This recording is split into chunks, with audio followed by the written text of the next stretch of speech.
Hello guys, welcome back to another Blender tutorial. Today I'm going to be showing you how to make a procedural star field in Blender. So let's delete the default cube and go to Shading tab. Now press C to go to Rendered View. And now see how it says Object? Change that to World. So see how the background it's gray? Change it to black.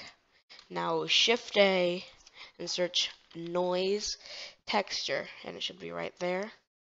Now connect the factor to the color.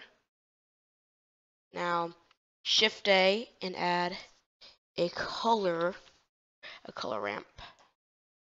Now put it in between there. Now make sure you have Node Wrangler installed.